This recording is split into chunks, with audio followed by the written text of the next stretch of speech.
أعوذ بالله من الشيطان الرجيم. بسم الله الرحمن الرحيم. الحمد لله رب العالمين، والصلاة والسلام على سيد الأنبياء والمرسلين، حبيب إله العالمين بالقاسم محمد.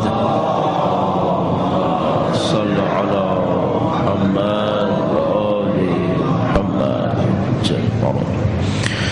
وعلى آله الطيبين الطاهرين، سيما بقية الله في الأراضين. قال الله تعالى في كتابه الكريم: بسم الله الرحمن الرحيم. أم حسبت أن أصحاب الكهف والرقيم كانوا من آياتنا عجبا. درود بھیجے گا محمد وآل محمد. صلی اللہ علیہ وسلم. مل کے ایک بار پھر درود بھیجے گا محمد وآل محمد. صلی علی محمد وآل محمد وعجل ورجل. پروردگار عالم کا انتہائی احسان ہے، اس نے ہمیں مادہ پرستی کے نفس پرستی کے اس دور کے اندر دین کے بارے میں سوچنے سمجھنے کی طاقت نصیب کی ہے. خدا تعالی اپنے بندوں پر جب احسان کرتا ہے، ایک روایت کے مطابق خدا جب اپنے کسی بندے پر احسان کرتا ہے تو اس کو دین کے بارے میں سوچنے سمجھنے کا موقع نصیب کر دیتا ہے. بلا شک و شبہ یہ کہ آپ یہاں پہ تشریف فرمائیں، اپنے دین کے بارے میں سوچیں، سمجھنے کی کوشش کر رہے ہیں، یہ کہ آپ سید الشہداء کے نام پر فرش عذاب تشریف فرمائیں، یہ خدا متعال کے احسانوں میں سے ایک احسان ہے. خدا متعال کی دی ہوئی اس نعمت کا شکر بجا لانے کے لیے درود بھیجیں محمد وآل محمد پر. صلی علی محمد وآل محمد وعجل فرجهم. پروردگار عالم نے اس دنیاوی زندگی کے اندر جو نعمتیں نثار فرمائی ہیں، معمولاً ان نعمتوں کے اندر دو پہلو ہیں. آپ چاہیں تو اس نعمت کو اچھی جگہ پہ استعمال کر لیں، اور خدا نہ کرے اگر کوئی اچھائی کا ارادہ نہ کرے تو اس کو برائی میں استعمال کر سکتا ہے.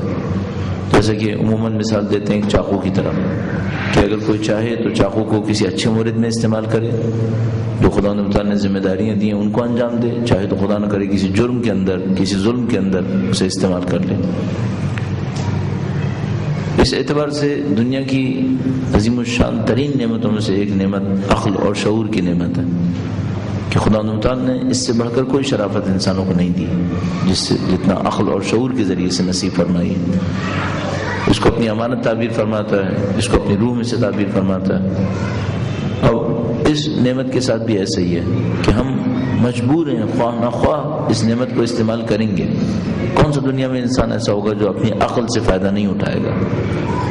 یہ کہ آپ معمولی سا پانی پینے کا ارادہ کریں گے، اس میں بھی عقل استعمال ہوگی. یہ کہ کوئی جرم کا ارادہ کرے، جرم کے لیے منصوبہ بندی کرے، اس میں بھی عقل استعمال ہوگی. لہٰذا یقینی طور پر فرعون نے مصر کی حکومت بغیر عقل استعمال کی حاصل نہیں کی ہوگی. نمرود نے اتنا بڑا جو خدائی دعویٰ کیا وہ اس نے بغیر عقل کے استعمال کیا نہیں کیا ہوگا. اور آج کی دنیا کی جو ظالم و جابر اتنا پیچیدہ نظام بنائے بیٹھے ہیں، اقتصادیات کے اندر، سیاسیات کے اندر، ثقافت کے اندر، یہ سب کچھ بغیر عقل کے نہیں ہو رہا ہے. لیکن یہ انسان کے اوپر ہے اپنے عقل کو کہاں استعمال کرتا ہے، کس جگہ کے اوپر اپنی صلاحیتوں کو استعمال کرتا ہے. اگر ہم یہ طے کرنا چاہیں کہ عقل کا بہترین استعمال کیا ہوگا تو روایات کے اندر ارشاد فرمایا عقل کی اصل حقیقت یہ ہے العقل ما یعبد بہ الرحمن، عقل وہ ہے جس سے رحمان کی بندگی کی جاتی ہے۔ عقل کا بہترین استعمال یہ ہے کہ اس کائنات کے بارے میں معرفت حاصل کرے، اللہ کے بارے میں معرفت حاصل کرے، اپنے وجود کے بارے میں معرفت حاصل کرے اور اس کائنات میں اپنے مقام کو سمجھنے کی کوشش کرے۔ اگر ہم ان تین حقیقتوں کے اوپر غور کر لیں، خدا کی حقیقت، اس کائنات کی حقیقت اور خود اپنی حقیقت، تو ہمیں اس پورے نظام کے اندر اپنا وجود سمجھ میں آتا ہے۔ ہم یہاں پہ کیا ہیں اور ہم کیوں ہیں، کیوں خدا نے ہمیں ارسال کیا۔ جب یہ نظام جامعیت کے ساتھ سمجھ میں آ جائے بہت سارے حقائق آشکار ہوتے ہیں، اور جتنے اس نظام میں سے چیزیں مس ہوتی چلی جائیں گی، چھوڑتے چلے جائیں گے لوگ، اتنا ہی اس نظام میں زندگی گزارنا مشکل ہوتا چلا جائے گا۔ ایک مثال آپ کی خدمت میں عرض کروں گا، درود بھیجے گا محمد و آل محمد صلی اللہ محمد آل محمد وعجل فرجهم۔ بعض الفاظ ایسے ہم لوگ عام روزمرہ کی زبان میں استعمال کرتے ہیں جس کے معنی پر بہت زیادہ توجہ شاید نہ دیتے ہوں۔ ان میں سے ایک لفظ ہے نظام، جس کو ہم سسٹم تعبیر کرتے ہیں۔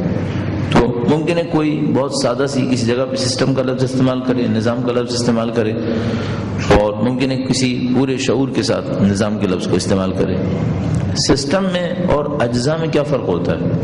مثلا اگر ایک جگہ کے اوپر اینٹیں کسی ٹرک سے اتار کے رکھی گئی ہیں، ایسے ہی الٹ دی گئی ہیں، تو کیا یہ سسٹم ہے؟ نہیں کہ نہیں، یہ متفرق اجزاء ہیں۔ یہ سسٹم نہیں ہے، یہ متفرق اجزاء ہیں۔ اینٹیں ایسی اٹھا کے پھینک کے یہاں پہ رکھ دی گئی ہیں۔ اچھا، اگر انہی اینٹوں کو ایک کے اوپر ایک ترتیب سے رکھ دیا جائے اور اس سے زیادہ کہ یہ ترتیب سے رکھی ہیں اور کچھ ہدف نہ ہو، تب سسٹم ہو جائے گا؟ تب بھی سسٹم نہیں ہوگا۔ سسٹم کے لیے کیا چاہیے ہوگا؟ سسٹم کے لیے آپ کو کم سے کم 3 حصے چاہیے ہوں گے۔ اس میں ایک ان پٹ ہوگا، اس میں ایک آؤٹ پٹ ہوگا، اس کے اندر ایک پروسیسنگ ہو رہی ہوگی، اس کے اندر کوئی کام ہوگا۔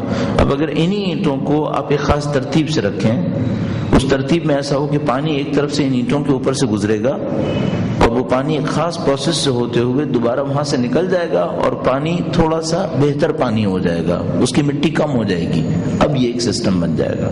وہی اینٹیں ہیں، ایک خاص ترتیب سے، ایک خاص ہدف سے رکھنے کے نتیجے میں اس میں سسٹم بنے گا۔ اس میں ایک ان پٹ ہوگا جو مثال کے طور پر نمکین پانی ہوگا، اس کے اندر ایک پروسیسنگ ہوگی، وہ عمل جس کے ذریعے سے پانی فلٹر ہو جائے گا، اور اس کا ایک آؤٹ پٹ ہوگا، وہ میٹھا پانی جو وہاں سے باہر نصیب ہوگا۔ ہم لوگ اسی طریقے سے ہیں، ہمیں اپنے دین کے بارے میں سوچنا ہوگا، آئے ہمارے دین اجزاء ہے، متفرق اجزاء ہیں، یا پورا سسٹم ہے؟ یہ میرا نہیں خیال ہم میں سے کوئی یہاں پر کہ ہمارا دین صرف اجزاء متفرقہ ہیں۔ ہم میں سے ہر کوئی کہے گا یہ سسٹم ہے۔ اچھا، اجزاء کے ساتھ ڈیل کرنے میں معاملہ کچھ اور ہوتا ہے، آپ سسٹم کے ساتھ ڈیل کرتے ہو پھر معاملہ کچھ اور ہوتا ہے۔ مثال کے طور پر آپ کے سامنے 500 اینٹیں بے ترتیب پڑی ہوئی ہیں، جیسے میں نے کہا ٹرک سے ڈیلوڈ ہو کے پڑی ہوئی ہیں۔ اچھا، اگر اس میں سے آپ کسی ایک اینٹ کو یہاں سے نکالیں ادھر پھینک دیں، کوئی زیادہ فرق نہیں ہوگا۔ اینٹ کو ڈھیر میں سے ایک اینٹ نکالیے ادھر سے، ادھر پھینک دیجئے، کچھ زیادہ فرق حاصل نہیں ہوگا۔ وہ جو ترتیب سے اینٹیں رکھی تھیں ان میں سے بھی ایک ترتیب میں رکھے ہوئے ایک سیکوینس کو اٹھائیے ادھر رکھ دیجئے، اس میں سے بھی بہت زیادہ فرق حاصل نہیں ہوگا۔ لیکن اگر سسٹم بنا ہوا ہے، اس میں آپ نے چیزوں کو تبدیل کرنے کی کوشش کی، اب بہت فرق ہوگا، بہت فرق ہوگا۔ مثلا کم از کم کیا فرق ہوگا؟ کم از کم فرق یہ ہوگا جو آؤٹ پٹ آپ کو مل رہا تھا وہ آؤٹ پٹ آپ کو نہیں مل پائے گا، چونکہ آپ نے ممکن ہے پروسیسنگ کو خراب کر دیا ہو۔ مثلا اس کی پروسیسنگ میں شاید ایسا ہو کہ اینٹوں کی سطح سے اتنی دیر تک پانی نے ٹچ ہونا تھا، آپ نے یہاں سے اینٹیں کم کر کے وہاں بڑھا دی، تو شاید اینٹوں کی سطح جتنے پانی اس کو ٹچ ہونا تھا آپ نے کم کر دی وہ سطح۔ اگر آپ نے پانی کی سطح کم کر دی تو اس کا مطلب یہ کہ پانی پیوریفائی نہیں ہوگا، تو جو آؤٹ پٹ آپ کو ملنا چاہیے تھا وہ آپ کو نہیں ملے گا۔ بس اب ہم اس کو ریورس کر لیتے ہیں، اگر ایک سسٹم ہو اور سسٹم میں آؤٹ پٹ نہ ملے تو ہمیں کیا سمجھ میں آتا ہے؟ اس سسٹم میں کچھ اجزاء خراب ہو گئے، یعنی ہم یہ بھی کہہ سکتے ہیں اس سسٹم میں کچھ اجزاء کم ہو گئے، اور یہ بھی کہہ سکتے ہیں اس سسٹم کے اجزاء کم نہیں ہوئے ہیں، ترتیب خراب ہو گئی ہے۔ دونوں کی مثال عرض کرتا ہوں، درود بھیجے گا محمد و آل محمد پر صلی علی محمد و آل عجل فرجا. مثلا سائیکل خود ایک سسٹم ہے. سائیکل بہت سادہ سی ایک چیز ہے. سائیکل ایک سسٹم ہے, اس کے اندر ایک ان پٹ ہے, ایک آؤٹ پٹ ہے, اس کے اندر ایک پروسیسنگ ہے. ان پٹ آپ کی جسمانی طاقت ہے, آؤٹ پٹ آپ کی ٹریولنگ ہے, اور اس کی پروسیسنگ وہ چین کا چلنا ہے جس کے ذریعے سے ٹائرز گھوم رہے ہوتے ہیں. تو اگر آپ اس کی ترتیب صرف تبدیل کر دیں, چین کو تبدیل کر دیجئے, آگے کی بجائے پیچھے کی بجائے آگے لگا دیجئے, پھر وہ آؤٹ پٹ نہیں ہوگا آپ کے پاس. کم از کم یہ ہوگا ایفیشنسی ختم ہو جائے گی, پروڈکٹیوٹی ختم ہو جائے گی. یا ممکن ہے ایسا ہو کہ سسٹم کولیپس کر جائے, ایسا سسٹم چلے ہی نہیں. مثلا آپ نے اسٹیئرنگ ویل نکال کے کچھ اور کر دیا اس کے ساتھ, تو سسٹم میں سے اجزاء ختم نہیں ہوئے, اجزاء موجود ہیں, ترتیب خراب کی ہے. جیسے آپ ترتیب خراب کریں گے, دو میں سے ایک کام ہو جائیں گے, یا پروڈکٹیوٹی کم ہو جائے گی یا اصل پروڈکٹیوٹی ختم ہو جائے گی. صحیح. تو اب اس کو تبدیل کر لیتے ہیں. اگر آپ کے سامنے ایک سسٹم ہو جس کے بارے میں آپ کو یقین ہے کہ یہ سسٹم ہے اور پروڈکٹیوٹی کم ہے, اس کا مطلب کیا ہے؟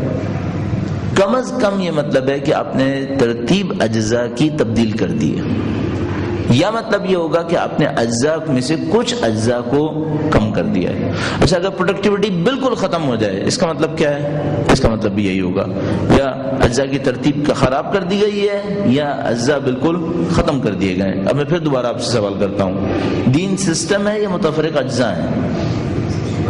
ہم قبول کرتے ہیں کہ اس دین ایک سسٹم ہے, اس میں ایک ان پٹ ہے, اس کے اندر ایک آؤٹ پٹ ہے, اس کے اندر پروسیسنگ ہے. ان پٹ کیا ہے؟ ان پٹ وہ انسان ہے جس کو خدا تعالی خلق فرماتا ہے اور کہتا ہے کہ اخرجکم من بطون امہاتکم لا تعلمون شیئا, ہم نے تمہیں ماؤں کے شکم سے نکالا اس حالت میں کہ تم کچھ نہیں جانتے تھے. یہ ہمارا ان پٹ ہے. انبیاء اس کا ان پٹ ہے کہ خدا تعالی نے اس میں انبیاء کو رکھا ہے, اولیاء کو رکھا ہے, اوصیاء کو رکھا ہے. یہ پوری کائنات اس کا ان پٹ ہے. اس کا آؤٹ پٹ کیا ہونا چاہیے تھا؟ چند صالح کمال پر فائز انسان, یہ اس کا آؤٹ پٹ تھا. فصلوں کا اگنا آؤٹ پٹ نہیں ہے. فصلوں کا اگنا صرف وسیلہ ہے, صرف اس دنیا میں انسانوں کے رہنے کا تقاضا ہے. اربوں جانور یہاں پہ زندگی گزار رہے ہیں, حشرات, رینگنے والے کیڑے, یہ آؤٹ پٹ ہیں؟ آؤٹ پٹ نہیں ہے, یہ صرف یہاں پہ رہنے کے تقاضے ہیں. اصل آؤٹ پٹ کیا ہے؟ اصل آؤٹ پٹ یہ کہ کسی نے حضرت سلمان فارسی بننا ہے, یہ اس کا آؤٹ پٹ ہے. کسی نے حضرت ابو ذر غفاری بننا ہے, یہ اس کا اصلی نتیجہ ہے. اچھا, اگر یہ نتیجہ نصیب نہ ہو رہا ہو تو کیا مطلب ہوا؟ اس کا مطلب خدا نہ کرے, ایک مطلب تو کوئی یہ لے سکتا ہے کہ سسٹم بنانے والے نے اچھا سسٹم نہیں بنایا. بنانے والا قادر متعال ہے, حکیم ہے, علی الاطلاق عقل رکھتا ہے, اس کے اندر عقل کی کوئی کمی نہیں ہے, خالق عقل ہے, اس کے سسٹم میں کوئی کمی نہیں ہے. فرماتا ہے اس سے بہتر نظام تمہارے پاس نہیں ہے. اب بھی اگر ہمیں اس سسٹم سے آؤٹ پٹ نہ ملے تو پھر یقینی بات ہے کہ دو میں سے ایک کام ہو گئے, یا اس کے اجزاء کی ترتیب خراب ہو گئی ہے, یا اس کے کچھ اجزاء کم ہو گئے. آپ اور میں بھی ایسے ہی ہیں. اگر میں اور آپ اس شہر کراچی کے اندر, اس ملک پاکستان کے اندر زندگی گزار رہے ہیں, ہمارے پاس دین موجود ہے, دین کے بارے میں یقین ہے کہ یہ سسٹم ہے, یقیناً یہ اچھا نظام ہے, یقیناً اس کے اندر پروڈکٹیوٹی اور ایفیشنسی ہے, پھر بھی یہ نہ دے تو دو میں سے کوئی ایک کام ہم نے کیا ہے, یا اس نظام کے اجزاء کی ترتیب خراب کی ہے, یا اصلا اس نظام کے اجزاء کو ہم نے ختم کر دیا اس کو. اب ہمیں یہ دیکھنا پڑے گا ہم نے کہاں خرابی کی ہے. میرا اپنے خیال ہے ہم میں سے تقریباً اکثریت قاطع افراد وہ ہیں جو جدی پشتی اس دین کے اندر ہیں.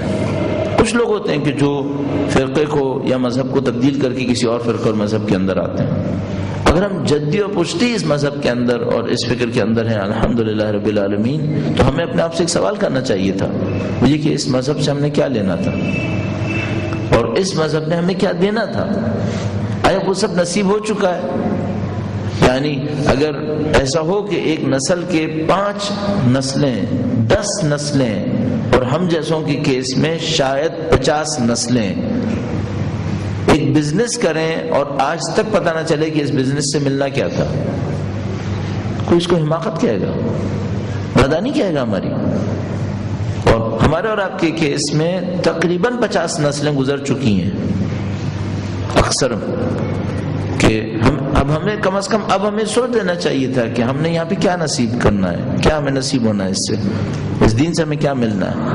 جب ہمیں پتہ چل جائے کہ ہمیں کیا ملنا ہے, پھر ہمیں سوچنا پڑے گا کہ اس کے اجزاء میں سے ہم نے کون سے حصے کو کم کیا. اور یہاں پر مسلسل رابطے بنے ہوئے ہیں. سسٹم کی خاصیتوں میں سے ایک خاصیت یہ ہوتی ہے اس کے اجزاء میں رابطہ بہت شدید ہوتا ہے. میں نے عرض کیا ایک جیسی ترتیب بھی خراب کریں گے معاملہ خراب ہونا شروع ہو جائے گا. 2 دن سے آپ کے سامنے ایک اصرار ہو رہا ہے وہ یہ کہ ہمارا نظام پورا کا پورا نظام بنا ہوا ہے توحید کے اوپر. ہم نے یہاں خرابی کی ہے. بنیادی ترین نظام کے بنیادی ترین حصے میں ہم نے کوتاہی کر دی ہے. اب کیا یہ پروڈکٹیوٹی دے گا؟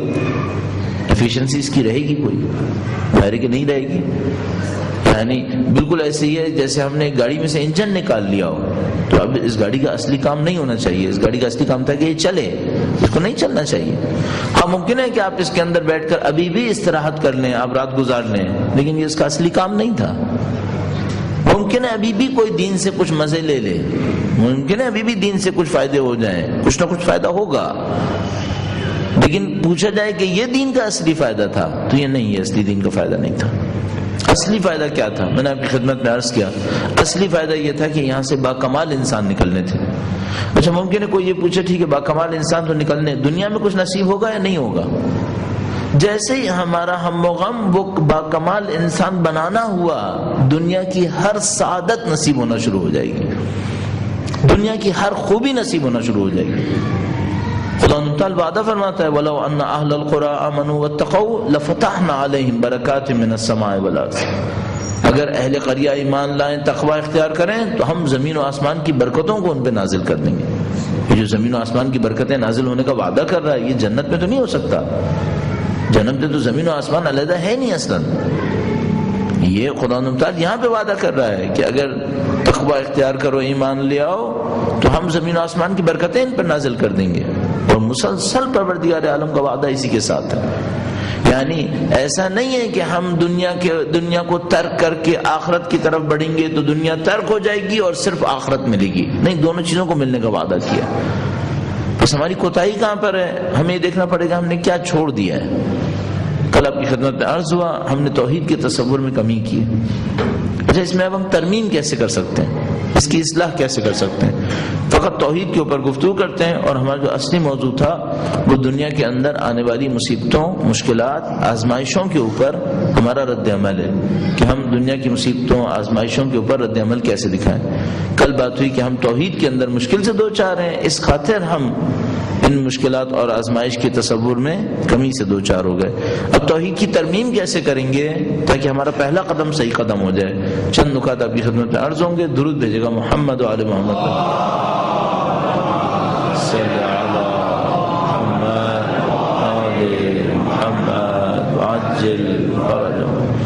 یہ جو عقائد ہمارے پاس ہے جس کو ہم کہتے ہیں اصول دین 5 ہیں, توحید, عدل, نبوت, امامت, قیامت, ان عقائد کو جو پڑھانے کا ہمارا انداز ہے وہ عقائد کا نہیں ہے. وہ ایسا ہے جیسے کوئی قاعدہ پڑھا رہا ہو, جیسے کوئی الف بے سکھا رہا ہو. الف بے میں منطق نہیں ہوتی. الف کے بعد بے کیوں ہے, پے کیوں نہیں ہے, کوئی منطق نہیں ہے.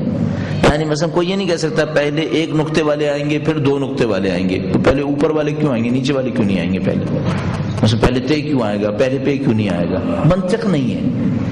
الف بے پے تے یہ سب کچھ ہے. پہلے وہ جو دائرے والے ہیں وہ کیوں نہیں آئیں گے, پہلے سیدھے والے کیوں آئیں گے, کوئی منطق تھوڑی ہے. ابجد میں منطق نہیں ہوتی, اے بی سی ڈی میں منطق نہیں ہوتی. ہم لوگ بدقسمتی سے عقائد کو بھی ابجد کی طرح سکھاتے ہیں. اصول دین 5 ہیں, توحید, عدل, نبوت, امامت, قیامت. اگر کوئی بچہ معمولاً کہے مثلا پہلے عدل کیوں نہ کہوں, کہتے نہیں پہلے توحید کو پھر نبوت کو, یا پہلے توحید کو پھر عدل کو. یعنی ہم لوگ ابجد کی طرح سکھاتے ہیں اس کو. یہ توحید سیکھنے کا طریقہ کار نہیں ہے. اس سے توحید نہیں آئے گی, اس سے صرف لفظ آئیں گے. توحید کا صحیح طریقہ کار کیا ہونا چاہیے؟ ایسا عقائد کو ہمیں کیسے سیکھنا چاہیے جن پر ہمیں یقین ہوتا چلا جائے. یہاں پہ 2 حصے ہیں, یوں سمجھ میں آتا ہے. عقائد کے معاملے میں 2 حصے ہیں. ایک اس کی علم کے اندر تشریح, توحید کا مطلب کیا ہے, توحید کی اقسام کیا ہیں, یہ پہلا حصہ ہے. علم کے حصے میں تشریح, جاننے کی حد میں تشریح, یہ کیا ہوتی ہے, اس کی اقسام کیا ہیں, اس توحید کا مطلب کیا ہوتا ہے, یہ پہلا حصہ ہے. دوسرا حصہ ہے اس پر اطمینان کہ توحید ہے. دوسرا حصہ بہت سخت ہے. پہلا حصہ نسبتاً آسان ہے.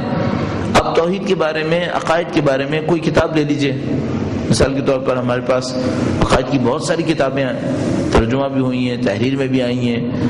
بیت اللہ ناصر مکارم شرازی کی کتاب اصول دین، اصول عقائد، پتہ نہیں کن کن ناموں سے کئی دفعہ ترجمہ ہو کر چھپی ہے، بازار میں دستیاب ہے. آپ وہ کتاب لے لیجئے، توحید کے بارے میں اس کے بیان کو پڑھ لیجئے. جو لوگ تھوڑا سا عمیق تر سوچنا چاہتے ہیں وہ شیخ مظفر کی ایک کتاب عقائد امامیہ ہے، وہ بھی ترجمہ ہوئی ہے، وہ بھی بازار کے اندر دستیاب ہے، اسے لے سکتے ہیں. کسی نے اور عمیق مطالعہ کرنا ہے اور زبانوں کو بھی دیکھ سکتا ہے تو علامہ ہلی کی ایک کتاب تھی باب ہادی عشر، 11واں چیپٹر، انگلش میں ترجمہ بھی ہوئی ہے، اس کو دیکھ سکتا ہے. اور کسی نے کام کرنا ہے اس کے اوپر، خواجہ نصیر الدین طوسی نے ایک کتاب لکھی تھی تجرید العقائد، اس کتاب کا مطالعہ کر سکتا ہے. یہ پہلا چیپٹر ہے سارا علم، کہ آپ جانیں کہ یہ کیا ہے. لیکن اس کے بعد دوسرا چیپٹر شروع ہوتا ہے، اس پر اطمینان ہو جائے کہ توحید ہے، اس پہ اطمینان ہو جائے کہ توحید ہے. ان دونوں کا کسی حد تک تعلق ہے، زیادہ تعلق نہیں ہے، زیادہ تعلق نہیں ہے. یعنی عین ممکن ہے کوئی ایسا ہو کہ جس نے توحید پر کوئی کتاب نہ پڑھی ہو اور مکمل موحد ہو، ایک خدا کا ماننے والا، اور عین ممکن ہے جس نے کسی نے کتابیں پڑھ کے ڈھیر لگا دی ہوں اور قرآن کریم کی تفسیر کے مطابق، تعبیر کے مطابق یحمل اسفارا، گدھوں کی طرح کتابوں کا ڈھیر لگا ہوا ہے اور اسے کچھ نصیب نہیں ہوا ہے، اس کے اندر کوئی توحید نہیں ہے، شرک کا ڈھانچہ بنا ہوا ہے پورا. عجیب و غریب اس میں صورتحال بن سکتی ہے. خواجہ نصیر الدین طوسی، ان کی کتاب کا ابھی ذکر ہوا، بڑے فلاسفرز میں سے ایک تھے، تقریباً 6 صدی ہجرہ میں زندگی گزارتے تھے، 565 ہجرہ کے قریب ان کا دور بنتا ہے. 6 صدی ہجرہ میں زندگی گزارتے تھے. معتقد تھے کہ لوگوں کو عقائد اصول سے آنے چاہیے، دلائل سے آنے چاہیے. سب کے اوپر اپنی مملکت کے اندر، ہلاکو خان کے زمانے میں ہوا کرتے تھے، واجب کر دیا تھا کہ سب کے پاس عقائد دلیل سے ہونے چاہیے. پوچھتے تھے باقاعدہ، لوگوں سے سوال کیا جاتا تمہارے پاس کیا فلسفی دلیل ہے کہ خدا ایک ہے؟ تو کسی جگہ کے اوپر پہنچے، دیکھا کہ ایک عورت جو ہے وہ کام کر رہی ہے، مشہور و معروف روایت، رسول اللہ کے زمانے میں مرسوم ہے یہ روایت. اور کوئی کسی دیہاتی کو دیکھا کہ وہ کام کر رہا ہے، ایک شخص جو ہے وہ ہل چلا رہا تھا، اس سے پوچھا کہ خدا ہے یا نہیں ہے، دلیل کیا ہے تمہاری، کیا تمہیں فلسفے سے کیا دلیل آتی ہے کہ دلیل کہ خدا ہے؟ اس نے کہا مجھے فلسفہ نہیں آتا. اب تم خدا کو مانتے ہو؟ ہاں مانتا ہوں. کیا دلیل تمہارے پاس؟ کہنے لگا اگر خدا نہ ہوتا تو میں بیج نہ بوتا، پھر خدا نہ ہوتا بیج نہ بوتا. خدا ہے جس کے اوپر مجھے امید ہے کہ جس بیج کو میں زمین میں ڈال دوں گا اس کو خدا نکال دے گا. خدا ہے. خدا نہ ہوتا میں درخت نہ اگاتا، جس درخت کے پھل میں نے کھانے نہیں ہیں اس کو اگانے کا کیا فائدہ ہوتا؟ خدا ہے تو میں درخت اگائے. خواجہ نصیر الدین طوسی مطمئن ہو گئے کہ یہ ضرورت نہیں ہے سب لوگوں کے پاس فلسفی دلیل ہو، اگر فطرت سے بھی دلیل ہو وہ بھی کافی ہے، مضبوط دلیل ہے. تو ضروری نہیں کسی نے واقعا علم کی انتہا میں پہنچا کے اپنے آپ کو توحید کو حاصل کیا ہو، نہیں، ممکن ہے کسی وجہ سے حاصل کر لیا ہو، لیکن عموماً راستہ یہ ہے کہ آپ کچھ نہ کچھ پڑھ لیجئے. عموماً راستہ یہ ہے کہ آپ کچھ نہ کچھ سیکھ لیجئے. زیادہ میں اور آپ اس عمومی راستے پر چلنے والے لوگوں میں سے یہ کہ کوئی نہ کوئی کتاب توحید کے اوپر پڑھ لیجئے، کوئی نہ کوئی مضمون توحید کے اوپر پڑھ لیجئے. کسے توحید کہیں گے، توحید کی کتنی اقسام ہوں گی، کم سے کم کام کیا ہوگا وہ یہ کہ علم کی حد میں شرک نہ کرتے ہوں، علم کی حد میں کوئی ایسی بات نہ کہتے ہوں جو شرک آمیز ہوتی ہو، اس کی حد میں کم سے کم مواحد ہو جائیں. پھر دوسرا مرحلہ شروع ہوگا، توحید پہ یقین کیسے کریں گے، توحید پہ یقین کیسے ہوگا. اس کے لیے چند نکات عرض ہوں گے. آپ سے دوبارہ درخواست ہے، تھوڑا سا یہاں پہ جگہ پوری موجود ہے، البتہ آج اتنی شاید سردی نہیں ہے، لیکن بہرحال جو لوگ اس طرح آنا چاہیں وہ آ سکتے ہیں. درود بھیجے گا محمد و آل محمد.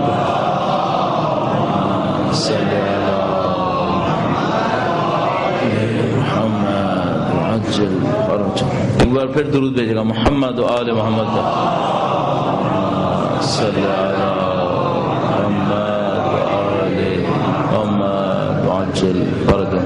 وقت کے امام کے حضور ان کے جد امجد کی تسلیت کے لیے ایک بار پھر درود بھیجیں محمد و آل محمد.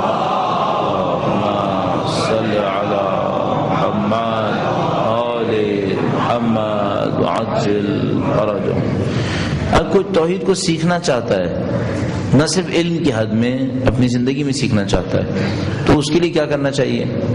اپنی زندگی کے تجربوں سے سیکھے. زندگی کے نقصانات سے سیکھ سکتا ہے، زندگی کے اندر جو کامیابیاں حاصل کی ان سے بھی سیکھ سکتا ہے، اپنی زندگی کے تجربوں سے سیکھے۔ اگر خدا پہ بھروسہ کرتا ہوں تو کیا ہوتا ہے، نہیں بھروسہ کروں گا تو کیا ہوگا؟ کیا خدا کے علاوہ کوئی اور ہے جس کے اوپر بھروسہ کیا جا سکتا ہے؟ خدا اور اس کا نظام، اس کے سوا کچھ اور ہے یہاں پر؟ اصلا اگر انسان توحید کے اوپر غور کرنا شروع کر دے، حقیقی معنی میں تفصیل کے ساتھ غور کرنا شروع کر دے، تو بہت آسانی سے سمجھ جائے گا کہ ہم لوگ بالکل عبث فکر کر رہے ہیں، بالکل بے ہدف سوچ رہے ہیں۔ جیسے میں نے کل آپ کی خدمت میں عرض کیا، اگر یہ طے ہے کہ خدا جانتا ہے اور قطعاً جانتا ہے، اور اگر یہ طے ہے کہ جو مصیبت آئی ہے وہ اس کی مرضی سے آئی ہے، اس کے جانتے بوجھتے ہوئے آئی ہے، اور یہ بھی طے ہے کہ جب چاہے گا اس مصیبت کو حل کر سکتا ہے، تو پھر چلانا کس بات کا ہے، پھر چیخنا کس بات کا ہے؟ ہاں کوشش ضرور ہونی چاہیے، جدوجہد پوری ہونی چاہیے، اور میں معمولاً عرض کرتا ہوں سید الشہداء نے جدوجہد پوری کی ہے، حتیٰ جو عدہ قلیل ان کے پاس تھا اس کے باوجود لشکر کے جو فوجی تقاضے تھے اس کو پورا کرتے تھے، جبکہ جیتنے کا کوئی امکان نہیں تھا ظاہری طور پر، لیکن سید الشہداء نے جنگ کے اور لشکر کے تمام تقاضوں کو پورا کیا تھا، جو دفاع کے لیے لازمی تھا وہ سب انجام دیا تھا، اس کے بعد خدا متعال کے اوپر بھروسہ کیا ہوا تھا۔ اور مشہور و معروف اس طرح بیان کرتے ہیں کہ کوئی عالم عراق کے اندر تھے، سخت مصیبتوں کے اندر مبتلا ہو گئے، سخت پریشانیوں کے اندر مبتلا ہوئے، تو اپنے گھر میں جب بہت زیادہ پریشان ہوئے خدا سے کہا خدا میں کس مشکل میں مبتلا ہو گیا ہوں، نہ گھر میں یہ مشکل ہے، گھر میں وہ بھی مشکل ہے، اس مصیبت میں ہوں اس مصیبت میں ہوں، ایک دم صحن میں آ جاتے ہیں اور چلا کر کہتے ہیں کہ اے خدایا مل ہیلا، اے خدایا راستہ کیا ہے؟ اچانک ان کو ایک آواز آتی ہے اور کہتے ہیں کہ الحیلۃ فی ترک الحیلہ، راستہ یہ ہے کہ تم راستہ مت ڈھونڈو، خدا پہ انحصار کرو، اب راستے مت ڈھونڈو، تم اپنی طاقت اور توانائی کے مطابق جتنا کچھ کر سکتے تھے تم کر چکے ہو، جب تم کر چکے ہو اور سمجھ رہے ہو کہ خدا کی طرف سے ہے، اب کیوں اتنا تڑپ رہے ہو؟ خدا پہ انحصار کرو۔ اب یہ ہے کہ جو خدا بہترین نصیب میں ہوگا وہ تمہارے سامنے لے آئے گا، اور اگر مشکل میں بھی ڈالے گا تو کل آپ کی خدمت میں عرض ہوا خدا متعال نے پناہ دی ہوئی ہے کہ ہم پہ ظلم نہیں کرے گا، ہاں اس نے یہ وعدہ کیا ہے کہ لیبتلی اللہ ما فی صدورکم، تمہارے صدور کا، تمہارے دلوں کا امتحان ضرور لے گا۔ بس اس نے جب وعدہ کر لیا ہے کہ وہ ہم پہ ظلم نہیں ہونے دے گا، اور اس نے وعدہ کیا ہے کہ ہمارا امتحان لے گا، ہمیں آزمائش میں مبتلا کرے گا، تو جتنی بھی آزمائش اور ابتلاعات ہوں ان سب میں ایک وقت تک جد و جہد کرنا ہم پر واجب ہے، اور اس کے بعد خدا پہ اطمینان کریں، خدا متعال کے اوپر یقین رکھیں کہ خدا متعال معاملات کو سنبھالنے والا ہے۔ یہ وہ توحید ہے جو آہستہ آہستہ انسانوں کے دلوں میں اترتی ہے۔ لہذا کبھی کبھی اس مسئلے کے اوپر غور کیا جا سکتا ہے، یہ بھی ہو سکتا ہے کہ کبھی کسی تنہائی کے اندر خدا متعال سے بندگی اور عبادات کے دوران طلب کیا جائے۔ ممکن ہے ہم لوگ اپنی عبادات کے اندر خدا متعال سے دعاؤں میں کچھ مانگتے ہوں لیکن شاید بہت اچھی دعائیں نہ مانگتے ہوں، ممکن ہم دعاؤں کے اندر بھی خدا کو نہ مانگتے ہوں بلکہ خدا سے ملنے والی دنیا کو مانگ لیتے ہوں، تو بہتر یہ ہے کہ خود خدا کو بھی مانگا جائے، کہ مثال کے طور پر ایک دفعہ ہم کہتے ہیں اے خدایا مجھے یہ دے دے، اے خدایا مجھے وہ دے دے، ایک دفعہ ہم خود خدا کو مانگتے ہیں اور کہتے ہیں خدایا اپنی معرفت دے دے، خود خدا کو مانگنا شروع کریں۔ جب ہم خود خدا کو مانگنا شروع کریں گے اس کا مطلب ہے خدا اہم ہے ہمارے لیے، خدا کی دی ہوئی چیز اتنی اہم نہیں ہے، خود خدا اہم ہے۔ یعنی اس کو تمثیل میں یہ کہتے ہیں کہ ایک دفعہ کوئی شخص کسی بادشاہ کے پاس گیا اور بادشاہ نے اس کو کچھ دیا، تو جب وہ واپس آیا تو لوگوں نے پوچھا کہ بادشاہ نے کیا دیا، تو اس نے کہا یہ اہم نہیں ہے کہ بادشاہ نے کیا دیا ہے، اہم یہ ہے کہ بادشاہ نے دیا ہے، اہم یہ ہے کہ بادشاہ نے دیا ہے۔ ہم لوگ خدا سے لے رہے ہیں اور اہم یہ ہے کہ خدا نے کیا دیا ہے، ہم یہ نہیں سمجھ رہے کہ خدا نے جو دیا ہے وہ اہم نہیں ہے، یہ کہ خود خدا سے رابطہ ہوا ہے یہ اہم ہے، ہمیں اس پہ اہمیت دے دینی چاہیے تھی، ورنہ خدا سے بڑھ کے کون سی چیز ہو سکتی ہے جو اہم ہو جائے گی۔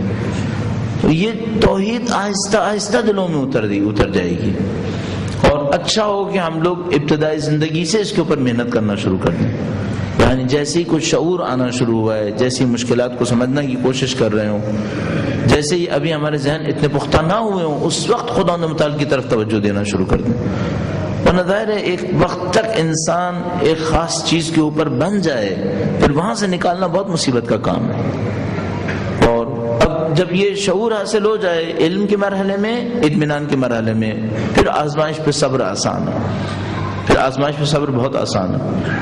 اچھا، اس میں ایک اور راستہ، ایک تو یہ راستہ ہوا کہ توحید کے اوپر محنت کی جائے، علم کے مرحلے میں بھی، اطمینان کے مرحلے میں بھی، تو پھر آزمائش کے اوپر انسان صبر کرے، یہ آسان ہے۔ دوسرا راستہ یہ ہے کہ اہل بیت اطہار علیہ السلام کی روایات کا مطالعہ کیا جائے۔ اہل بیت کی روایات ایسے خزانے کی مانند ہیں جو انسان کے سامنے نئے راستے کھول دیتی ہیں۔ خود اپنی روایات کے بارے میں اہل بیت یوں بیان فرماتے ہیں شرقوا ام غربوا لن تجدوا علما نافعا الا عندنا۔ فرماتے ہیں مغرب میں جاؤ یا مشرق میں جاؤ، مفید علم ہمارے سوا کسی کے پاس نہیں پاؤ گے۔ مفید علم اہل بیت کے پاس ہے۔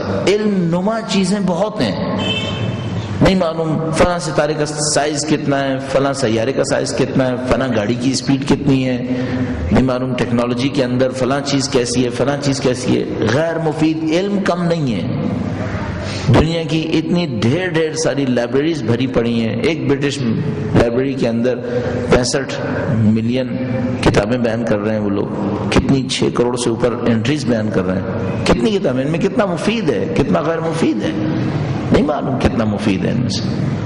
اہل بیت فرماتے ہیں شرقوا ام غربوا لن تجدوا علما نافعا الا عندنا۔ مفید علم ہمارے پاس پاؤ، مفید علم ہمارے پاس ہے، ہمیں ڈھونڈنا پڑے گا ان کا علم کیسے نصیب ہوگا۔ عرض کیا ایک راستہ یہ ہے روایات کا مطالعہ کرنا۔ اب جیسے جیسے روایات پڑھتے چلے جائیں گے، ان روایات کے اندر نئے ابواب آپ کے سامنے کھلنا شروع ہو جائیں گے، اطمینان نصیب ہونا شروع ہوگا۔ ایک روایت میں ارشاد فرماتے ہیں، درود بھیجے گا محمد و آل محمد صلی علی محمد آل محمد وعجل فرج۔ فرماتے ہیں ان صبرت جرت علیک المقادیر وانت معجور وان جزعت جرت علیک المقادیر وانت معذور۔ فرمایا اگر صبر کرو گے تو جو خدا نے طے کیا ہے وہ ہو جائے گا، تمہیں اجر بھی ملے گا، اور اگر شکوہ کرو گے تو جو خدا نے طے کیا ہے وہ پھر بھی ہوگا اور اجر بھی نہیں ملے گا، اب اجر بھی نہیں ملے گا۔ یعنی کیا تم اپنے شکوہ سے خدا کی تقدیر کو تبدیل کر سکتے ہو؟ ظاہر کہ نہیں۔ یعنی اگر مجھے معلوم یوں میرے سامنے یہ صورتحال ہے کہ میں نے ساری جد و جہد کی، کسی کام کے اندر وہ کامیاب نہیں ہوا، خدا کا حکم اس پر ہو کہ یہ کام نہیں ہونا ہے، اب دو راستے ہیں، یا تو میں ساری جد و جہد کرنے کے بعد صبر کر لوں کہ نہیں خدا نے چاہا کوئی بات نہیں، تب اس نے نہیں ہونا ہے، میں نے صبر کیا ہے، مجھے اجر بھی ملے گا، اور صبر کا اجر کیا ہوگا میں بھی آپ کی خدمت میں عرض کروں گا۔ اور اگر میں شکوہ کروں گا تو کیا ہوا ہے، اگر خدا نے طے کیا ہے کہ نہیں ہونا ہے، میرے شکوہ کرنے سے کیا ہو جائے گا؟ نہیں ہوگا۔ اور اس کے بعد کیا ہوا کہ جو مجھے صبر کا اجر ملنا تھا اب وہ بھی نہیں ہے، اب وہ بھی نہیں ہے۔ البتہ یہ دونوں جملات ہماری جد و جہد کے بعد ہیں۔ صبر کا مطلب یہ نہیں ہو سکتا کہ ہم صبر کے مطلب میں کام نہ کرنا لے بیٹھیں۔ سید الشہداء سے بڑھ کر کون صبر کر سکتا تھا؟ بولو چاہتے امام سے بڑھ کر کون صبر کر سکتا تھا؟ لیکن دونوں نے بھرپور جد و جہد کی تھی۔ حسن یہ چیپٹرز کا ہمارے اسلامی تعلیمات کا غلط سمجھا جانا ہماری مشکلات میں سے ایک مشکل ہے۔ ہم توکل کا مطلب بیکاری سمجھتے ہیں، توکل کا مطلب یہ سمجھتے ہیں اب مجھے کچھ نہیں کرنا ہے۔ صبر کا مطلب انیفیشنسی سمجھتے ہیں، صبر کا مطلب یہ کہ میرے کام کو ایسے ہی گزار دینا چاہیے۔ یہ سب غلط فہمیوں کے نتیجے میں۔ صبر کا مطلب یہ کہ آپ اپنی تمام تر جد و جہد کریں گے، اس کے بعد اگر خدا کا حکم یہ ہے کہ نہ ہو تو نہ ہو، ٹھیک ہے۔ خود اہل بیت اطہار علیہ السلام کی مثال بہترین مثال ہے۔ آیا مثلا امیر المومنین نے یہ چاہا تھا کہ امیر شام زندہ رہے؟ امیر المومنین نے بھرپور جد و جہد کی تھی امیر شام کے مقابلے میں۔ ہر جنگ صفین سے بڑھ کر کوئی جنگ نہیں ہوئی ہے تاریخ اسلام کے اندر، اس ابتدائی زمانے کے اندر 10 مہینے تقریباً جنگ صفین چلی ہے اور 10,000 لوگ مرے ہیں۔ ایک لیلۃ الحریر کے اندر 30,000 لوگ مرے تھے۔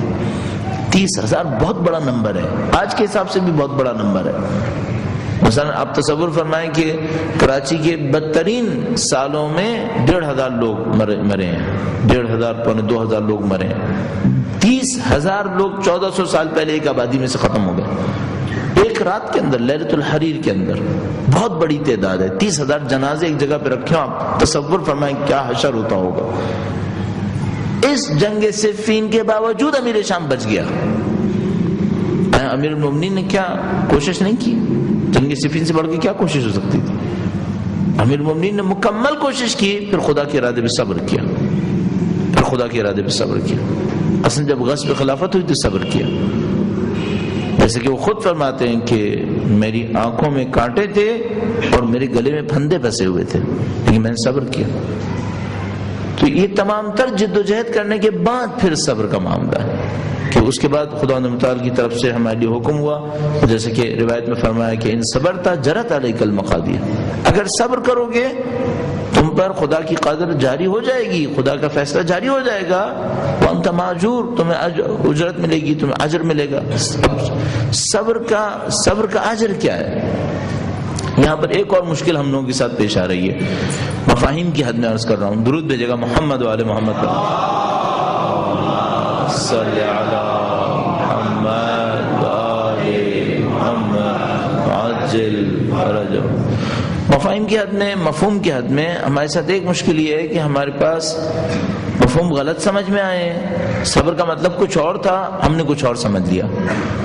توکل کا مطلب کچھ اور تھا، ہم نے کچھ اور سمجھ لیا۔ ایک اور مشکل بھی ہمارے ساتھ پیش آئی ہے، کبھی ایسا ہوا ہے کوئی اصطلاح بہت اہم اصطلاح تھی، اتنی زیادہ استعمال ہوئی ہے کہ اس کی اہمیت ختم ہو گئی ہے، اب ہمیں نہیں پتا اس کی قیمت کتنی ہے، ہمیں نہیں معلوم اس کا نتیجہ کیا ہے۔ ان میں سے ایک صبر ہے۔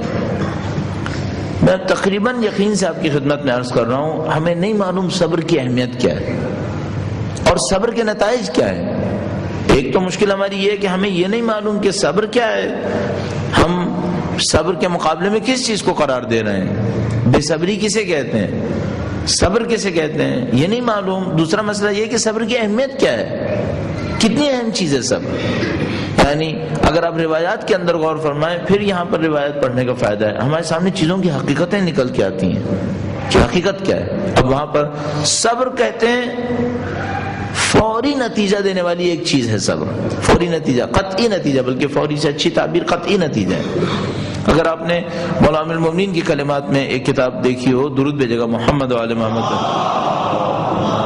صلی علی محمد وآل محمد وعجل فرجہ، ایک تو نہج البلاغہ ہے جس کے اندر 3 حصے ہیں، ایک خطبات ہیں، ایک مکتوبات ہیں اور ایک کلمات قصار، مختصر کلمات۔ ایک اور کتاب ہے جو کم لوگوں کے پاس ہوگی، تجلیات حکمت، اردو میں اس کا ترجمہ ہوا ہے، عربی میں مشہور معروف کتاب ہے، اس کا نام ہے غرر الحکم۔ غرر الحکم، غرر کہتے ہیں گراں بہادر کو، ایسے پتھر جو بہت مہنگے پتھر ہوتے ہیں ان کو غرر تعبیر کرتے ہیں۔ غرر الحکم یعنی حکمت کے وہ قیمتی پتھر۔ اس میں مولا امیر المومنین کے وہ کلمات ہیں جو الفاظ کے اعتبار سے انتہائی کم ہیں، انتہائی کم۔ اب ایک کلام کو بننے کے لیے 2 لفظ چاہیے ہوتے ہیں۔ مثلا اگر میں اردو میں کہوں میں آیا، یہ ایک کلام ہے، اس کو 2 لفظ چاہیے ہوتے ہیں کم از کم۔ مولا کی اس کتاب کے اندر سینکڑوں ایسے کلام ہیں جو حکمت رکھتے ہیں، 2 لفظ ہیں بس، 2 لفظ۔ ان میں سے ایک ہے اصبرو تظفرو، صبر کرو کامیاب ہو جاؤ گے۔ صرف 2 جملے، 2 لفظ۔ 2 لفظ کا مطلب کیا ہے؟ ان دونوں الفاظ کے اندر ایک ایسا قطعی رابطہ ہے جس کو علیحدہ نہیں کیا جا سکتا، ورنہ مولا اس رابطے کو بیان کرتے ہیں کہ نہیں، اس میں علیحدگی بھی ہوتی ہے۔ مثلا آپ اور میں اردو کے اندر کہہ سکتے ہیں آگ، گرمی، دونوں ایک دوسرے کے ساتھ ساتھ ہیں۔ اگر کہیں گرمی ہوگی تو آگ کی کوئی نہ کوئی قسم ہوگی، اور اگر کہیں آگ ہوگی تو گرمی کی کوئی نہ کوئی قسم ضرور ہوگی۔ امام فرما رہے ہیں اصبرو تظفرو، صبر کرو کامیاب ہو جاؤ گے۔ اس کا مطلب کیا ہے؟ صبر اور کامیابی کو علیحدہ نہیں کر سکتے، جہاں کہیں صبر کرو گے کامیابی نصیب ہو جائے گی۔ بس اگر کسی کو کامیابی چاہیے اور کہ میں صبر نہیں کرنا چاہتا، مولا کے فرمان کی روشنی میں ممکن نہیں ہے۔ اور اگر کوئی کہے میں نے صبر کیا اور کامیابی نصیب نہیں ہوئی ہے، تو اس سے ہمیں کہنا پڑے گا پھر اس کا مطلب ہے تمہارا صبر کامل نہیں ہے، تھوڑا سا اور وقت گزار لو، تھوڑا سا اور وقت گزارو صبر کے اندر اور صبر کرو، کیونکہ مولا فرماتے ہیں صبر کرو کامیابی نصیب ہو جائے گی، کامیابی کہیں نہیں جائے گی۔ اور اس میں بہت خوبصورت جملات ہیں مولا امیر المومنین کے سلسلے کے اندر، درود بھیجے گا محمد و آل محمد، صلی علی محمد آل محمد عجل فرجهم۔ ایک جگہ پہ فرماتے ہیں کہ کامیابی کی لذت صبر کی تلخی کو ختم کر دیتی ہے۔ فرماتے ہیں حلاوت الظفر، کامیابی کی لذت مرارت الصبر، صبر کی تلخی کو ختم کر دیتی ہے۔ کیا مطلب؟ صبر کرنا تلخ ہے، صبر کرنا بہت شدید ہے، صبر کرنا مشکل کا کام ہے، لیکن جیسے ہی انسان سوچ لے اور اس کو اطمینان ہو کہ اس صبر کے پیچھے ظفر، کامیابی ہے، تو پھر یہ صبر بہت آسان ہے، پھر یہ صبر آسان ہے۔ کیوں؟ انسان صبر میں مشکل کیا ہوتی ہے؟ کیوں صبر نہیں کرتا؟ صبر میں مشکل یہ ہوتی ہے کہ کبھی صبر نہیں کرتا اس وجہ سے کہ محبوب چیز کے ہاتھ سے نکلنے کا خوف ہوتا ہے۔ مثلا کوئی انسان بھوک کے اوپر صبر کیوں نہیں کرتا؟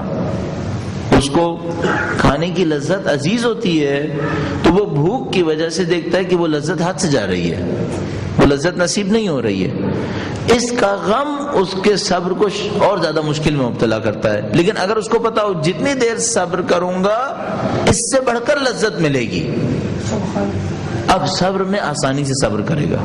کیوں؟ اس کو پتا ہے لذت بہت بڑی ہے، بڑی لذت سامنے ہے۔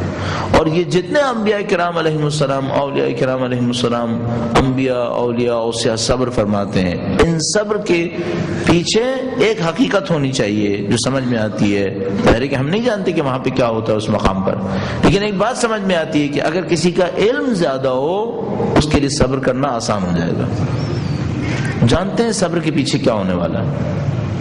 اور ان تمام مثالوں کے پیچھے ہمیں انبیاء کی زندگی نظر آتی ہے، کیوں صبر کر لیتے تھے، جانتے تھے کہ کامیابی اگر چاہیے اس صبر سے گزرنا پڑے گا، اور اس صبر کے پیچھے پھر کامیابیاں نصیب ہونی۔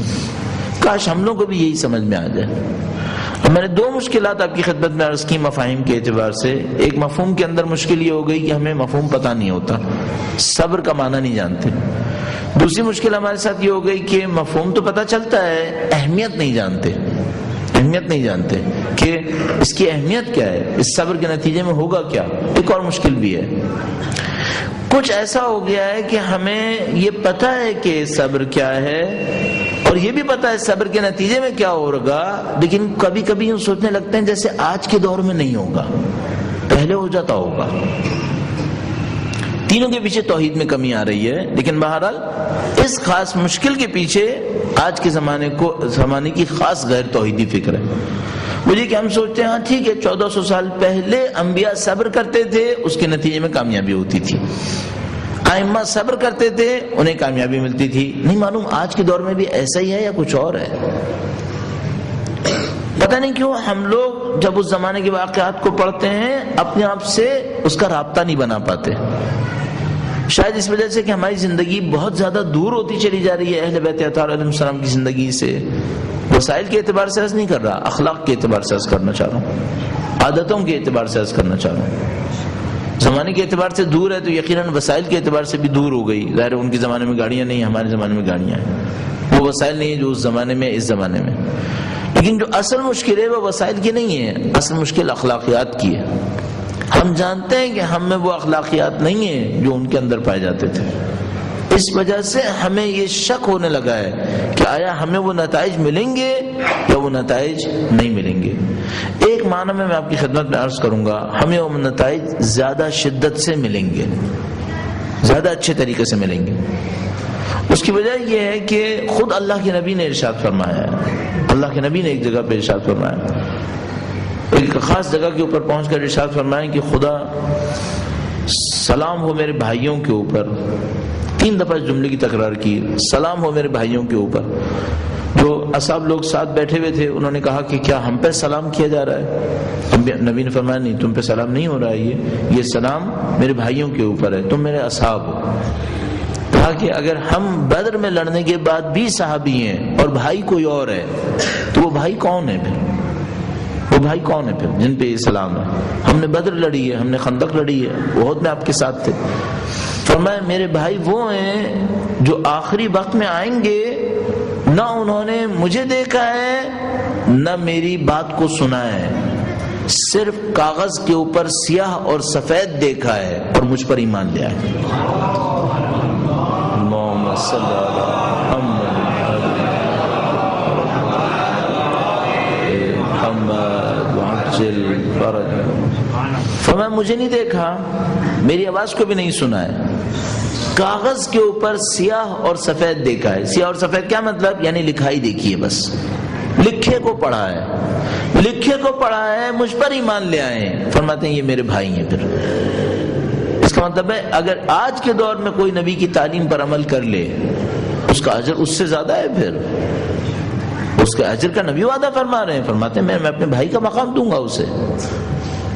تو اگر ہم لوگ واقعاً اس کے اوپر آ جائیں کہ اہل بیت اطہار علیہ السلام کی ہدایات کے اوپر آج کے زمانے میں عمل کرنا شروع کر دیں، اجر بے تحاشا ہے پھر۔ اور یہ سب کچھ کائناتی حقائق ہیں۔ یعنی مثلاً اگر نیوٹن نے 18ویں صدی عیسوی کے اندر یہ کشف کیا کہ زمین میں کشش ہے، تو ایسا نہیں کہ 1800 سال پہلے کشش نہیں تھی کشش، لوگ جانتے نہیں تھے۔ اگر ہمیں آج پتا چلا کہ انسان کے جسم میں جو خون ہے اس میں بلڈ گروپس ہیں، تو ایسا نہیں کہ 2000 سال پہلے بلڈ گروپس نہیں تھے، نہیں بلڈ گروپس تھے، ہم نہیں جانتے تھے۔ یہ کائناتی حقائق ہیں۔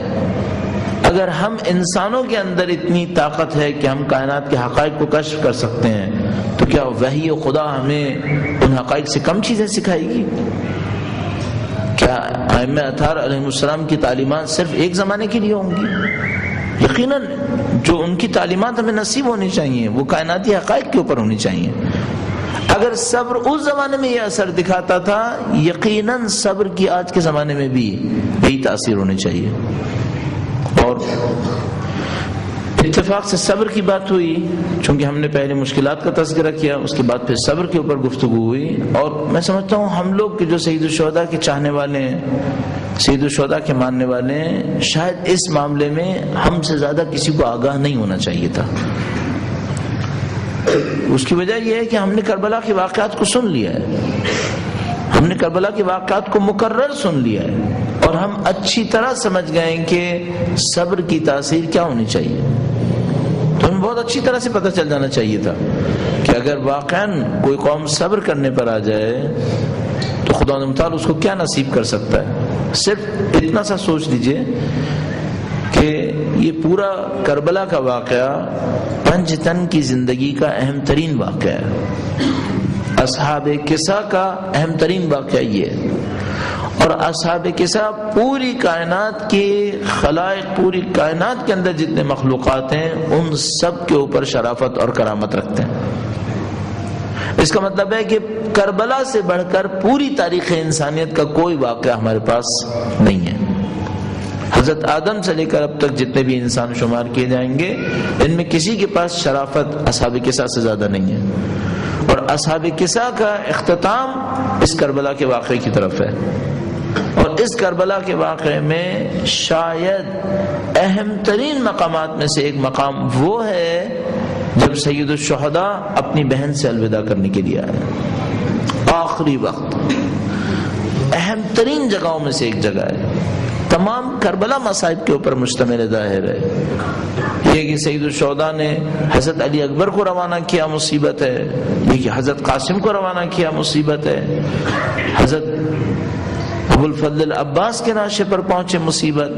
لیکن ان تمام کے اندر جب خود خاندان اہل بیت سے سوال ہو رہا ہے کہ آپ نے جو مصیبتیں اپنے درمیان جھیلی ہیں وہ کون سی مصیبت ہے، تو بی بی سیدہ ایک عالم کے خواب میں تشریف لاتی ہیں اور فرماتی ہیں کہ اس وقت کا ذکر کرو جب میرا بیٹا آخری الوداع کے لیے آیا ہے۔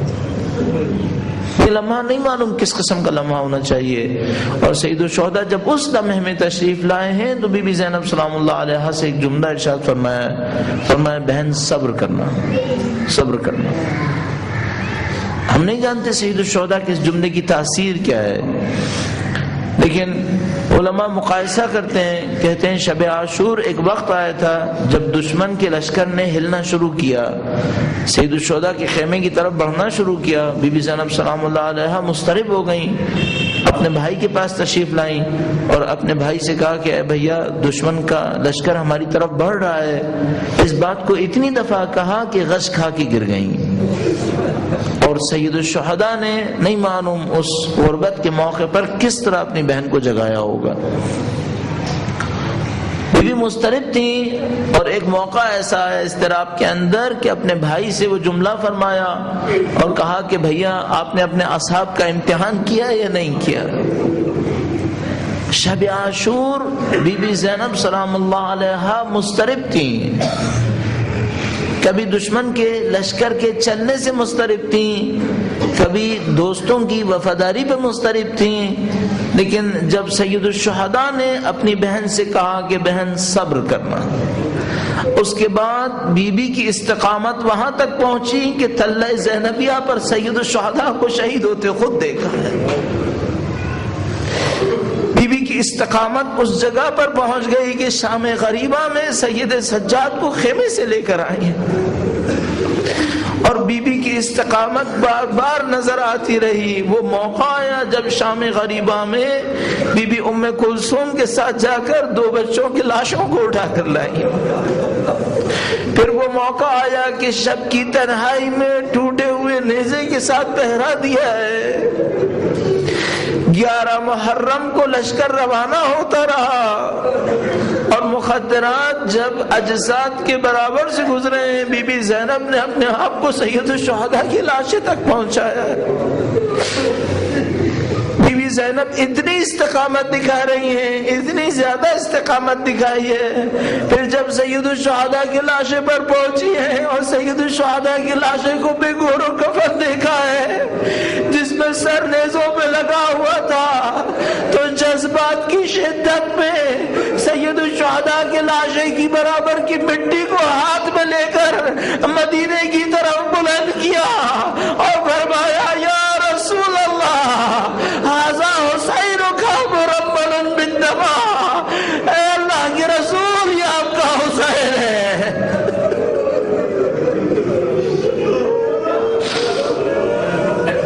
سيعلم الذين ظلموا أي منقلب ينقلبون. پروردگارہ تجھے واسطہ محمد و آل محمد کا اس قلیل کو ہم سے قبول فرما. اے پاک پروردگار تجھے واسطہ محمد و آل محمد کا ان کی نورانیت سے دلوں کو منور فرما. اے پاک پروردگار علوم اہل بیت کو سیکھنے سمجھنے عمل کرنے کی طاقت نصیب فرما. اے پاک پروردگار پرچم قرآن و اہل بیت کو دنیا کے کونے کونے تک پہنچانے کی سعادت نصیب فرما. اے پاک پروردگار اہل بیت کے چاہنے والے دنیا میں جہاں کہیں بھی ہوں ان کی جان مال عزت و آبرو کی حفاظت فرما. اے پاک پروردگار مومنین بحرین کے اوپر ظلم کیوں ہوا ہے تجھے واسطہ محمد و آل محمد کا ان کے دشمن قابل اصلاح نہ ہو تو واصل جہنم فرما. جو مومنین ان سانحات کے اندر پاکستان میں ہونے والے مختلف سانحات کے اندر افغانستان کے اندر دنیا کے مختلف مقامات پر عزاداری کے اندر زخمی ہو رہے ہیں تجھے بحق و سرائے کربلا ان سب کو شفائے عاجل و کامل نصیب فرما. جو شہید ہو رہے ہیں انہیں شہدائے کربلا کے ہمراہ محشور فرما. ان کے پسماندگان کو صبر جمیل نصیب فرما. اے پاک پروردگار دعائیں تیری حجت کے لیے تجھے واسطہ محمد و آل محمد کا سید و سردار مولا اور آقا امام آخر الزماں کے ظہور میں تعجیل فرما. ہمیں ہماری اولادوں کو ان کے جانثاروں میں قرار فرما. ہماری زندگیوں کا اختتام دین کی راہ میں شہادت قرار فرما. ربنا تقبل منا انك انت السميع العليم برحمتك يا ارحم الراحمين.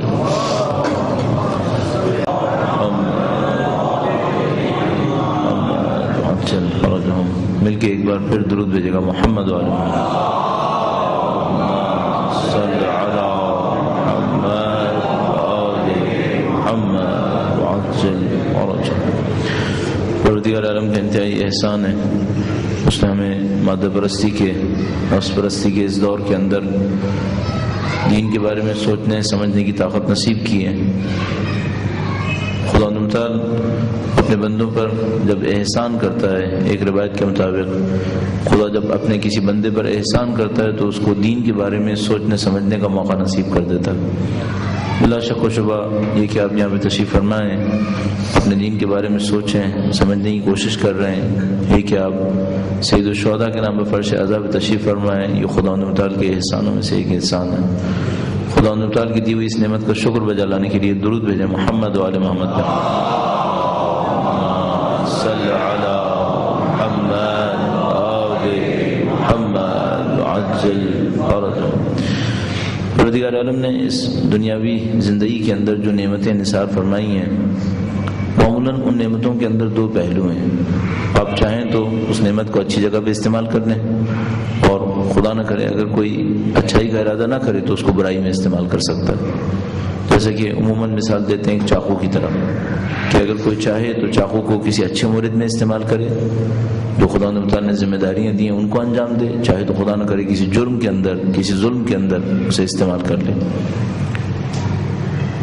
اس اعتبار سے دنیا کی عظیم الشان ترین نعمتوں میں سے ایک نعمت عقل اور شعور کی نعمت ہے، کہ خدا تعالیٰ نے اس سے بڑھ کر کوئی شرافت انسانوں کو نہیں دی جس سے جتنا عقل اور شعور کے ذریعے سے نصیب فرمائی ہے۔ اس کو اپنی امانت تعبیر فرماتا ہے، اس کو اپنی روح میں سے تعبیر فرماتا ہے۔ اور اس نعمت کے ساتھ بھی ایسا ہی ہے کہ ہم مجبور ہیں خواہ نہ خواہ اس نعمت کو استعمال کریں گے۔ کون سا دنیا میں انسان ایسا ہوگا جو اپنی عقل سے فائدہ نہیں اٹھائے گا؟ یہ کہ آپ معمولی سا پانی پینے کا ارادہ کریں گے، اس میں بھی عقل استعمال ہوگی۔ یہ کہ کوئی جرم کا ارادہ کرے، جرم کے لیے منصوبہ بندی کرے، اس میں بھی عقل استعمال ہوگی۔ لہٰذا یقینی طور پر فرعون نے مصر کی حکومت بغیر عقل استعمال کی حاصل نہیں کی ہوگی۔ نمرود نے اتنا بڑا جو خدائی دعویٰ کیا وہ اس نے بغیر عقل کے استعمال کیا نہیں کیا ہوگا۔ اور آج کی دنیا کی جو ظالم و جابر اتنا پیچیدہ نظام بنائے بیٹھے ہیں، اقتصادیات کے اندر، سیاسیات کے اندر، ثقافت کے اندر، یہ سب کچھ بغیر عقل کے نہیں ہو رہا ہے۔ لیکن یہ انسان کے اوپر ہے، اپنی عقل کو کہاں استعمال کرتا ہے، کس جگہ کے اوپر اپنی صلاحیتوں کو استعمال کرتا ہے۔ اگر ہم یہ طے کرنا چاہیں کہ عقل کا بہترین استعمال کیا ہوگا تو روایات کے اندر ارشاد فرمایا عقل کی اصل حقیقت یہ ہے، العقل ما یعبد بہ الرحمن، عقل وہ ہے جس سے رحمان کی بندگی کی جاتی ہے۔ عقل کا بہترین استعمال یہ ہے کہ اس کائنات کے بارے میں معرفت حاصل کرے، اللہ کے بارے میں معرفت حاصل کرے، اپنے وجود کے بارے میں معرفت حاصل کرے، اور اس کائنات میں اپنے مقام کو سمجھنے کی کوشش کرے۔ اگر ہم ان تین حقیقتوں کے اوپر غور کر لیں، خدا کی حقیقت، اس کائنات کی حقیقت اور خود اپنی حقیقت، تو ہمیں اس پورے نظام کے اندر اپنا وجود سمجھ میں آتا ہے۔ ہم یہاں پہ کیا ہیں اور ہم کیوں ہیں، کیوں خدا تعالیٰ نے ہمیں ارسال کیا۔ جب یہ نظام جامعیت کے ساتھ سمجھ میں آ جائے بہت سارے حقائق آشکار ہوتے ہیں، اور جتنے اس نظام میں سے چیزیں مس ہوتی چلی جائیں گی، چھوڑتے چلے جائیں گے لوگ، اتنا ہی اس نظام میں زندگی گزارنا مشکل ہوتا چلا جائے گا۔ ایک مثال آپ کی خدمت میں عرض کروں گا، درود بھیجے گا محمد و آل محمد۔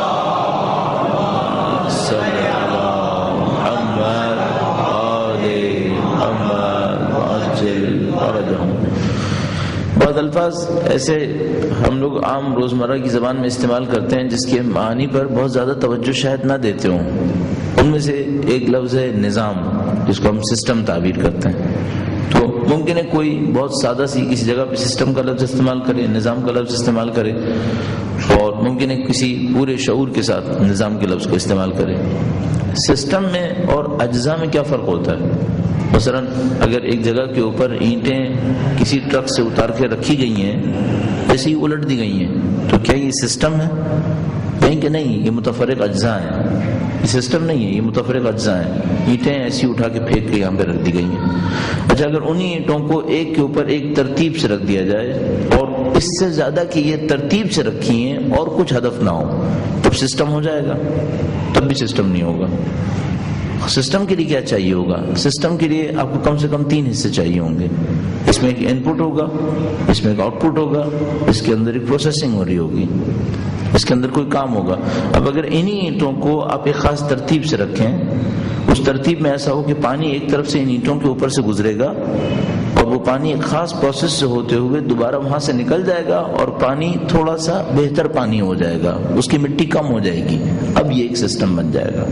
وہی اینٹیں ہیں، ایک خاص ترتیب سے ایک خاص ہدف سے رکھنے کے نتیجے میں اس میں سسٹم بنے گا. اس میں ایک ان پٹ ہوگا جو مثال کے طور پر نمکین پانی ہوگا، اس کے اندر ایک پروسیسنگ ہوگی، وہ عمل جس کے ذریعے سے پانی فلٹر ہو جائے گا، اور اس کا ایک آؤٹ پٹ ہوگا وہ میٹھا پانی جو وہاں سے باہر نصیب ہوگا. ہم لوگ اسی طریقے سے ہیں. ہمیں اپنے دین کے بارے میں سوچنا ہوگا، آئے ہمارے دین اجزاء ہے، متفرق اجزاء ہیں، یہ پورا سسٹم ہے. یہ میرا نہیں خیال ہم میں سے کوئی یہاں پر کہ ہمارا دین صرف اجزاء متفرقہ ہیں. ہم میں سے ہر کوئی کہے گا یہ سسٹم ہے. اچھا، اجزاء کے ساتھ ڈیل کرنے میں معاملہ کچھ اور ہوتا ہے، آپ سسٹم کے ساتھ ڈیل کرتے ہو پھر معاملہ کچھ اور ہوتا ہے. مثال کے طور پر آپ کے سامنے 500 اینٹیں بے ترتیب پڑی ہوئی ہیں، جیسے میں نے کہا ٹرک سے ڈی لوڈ ہو کے پڑی ہوئی ہیں. اچھا، اگر اس میں سے آپ کسی ایک اینٹ کو یہاں سے نکالیں ادھر پھینک دیں، کوئی زیادہ فرق نہیں ہوگا. اینٹ کو ڈھیر میں سے ایک اینٹ نکالیے ادھر سے ادھر پھینک دیجئے، کچھ زیادہ فرق حاصل نہیں ہوگا. وہ جو ترتیب سے اینٹیں رکھی تھیں ان میں سے بھی ایک ترتیب میں رکھے ہوئے ایک سیکوینس کو اٹھائیے ادھر رکھ دیجئے، اس میں سے بھی بہت زیادہ فرق حاصل نہیں ہوگا. لیکن اگر سسٹم بنا ہوا ہے اس میں آپ نے چیزوں کو تبدیل کرنے کی کوشش کی، اب بہت فرق ہوگا. بہت فرق ہوگا. مثلا کم از کم کیا فرق ہوگا؟ کم از کم فرق یہ ہوگا جو آؤٹ پٹ آپ کو مل رہا تھا وہ آؤٹ پٹ آپ کو نہیں مل پائے گا، چونکہ آپ نے ممکن ہے پروسیسنگ کو خراب کر دیا ہو. مثلا اس کی پروسیسنگ میں شاید ایسا ہو کہ اینٹوں کی سطح سے اتنی دیر تک پانی نے ٹچ ہونا تھا، آپ نے یہاں سے اینٹیں کم کر کے وہاں بڑھا دی تو شاید اینٹوں کی سطح جتنے پانی اس کو ٹچ ہونا تھا آپ نے کم کر دی وہ سطح. اگر آپ نے پانی کی سطح کم کر دی تو اس کا مطلب یہ کہ پانی پیوریفائی نہیں ہوگا، تو جو آؤٹ پٹ آپ کو ملنا چاہیے تھا وہ آپ کو نہیں ملے گا. بس اب ہم اس کو ریورس کر لیتے ہیں. اگر ایک سسٹم ہو اور سسٹم میں آؤٹ پٹ نہ ملے تو ہمیں کیا سمجھ میں آتا ہے؟ اس سسٹم میں کچھ اجزاء خراب ہو گئے. یعنی ہم یہ بھی کہہ سکتے ہیں اس سسٹم میں کچھ اجزاء کم ہو گئے، اور یہ بھی کہہ سکتے ہیں اس سسٹم کے اجزاء کم نہیں ہوئے ہیں، ترتیب خراب ہو گئی ہے. دونوں کی مثال عرض کرتا ہوں. درود بھیجے گا محمد وعلی محمد پر.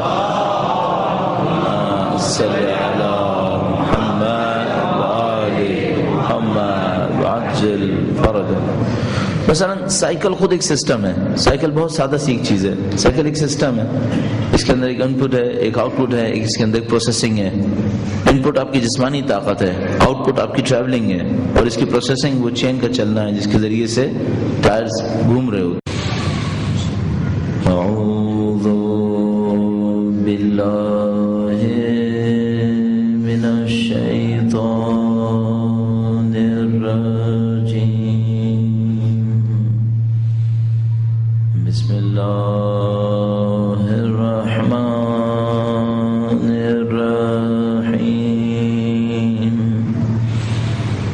الحمد للہ رب العالمین، والصلاة والسلام علی سید الانبیاء والمرسلین، حبیب الہ العالمین بالقاسم محمد صلی علی محمد وآل محمد وعلى آله الطيبين الطاهرين، سيما بقية الله في الأراضين. قال الله تعالى في كتابه الكريم: بسم الله الرحمن الرحيم. أم حسبت أن أصحاب الكهف والرقيم كانوا من آياتنا عجبا. درود بھیجے محمد وعلی محمد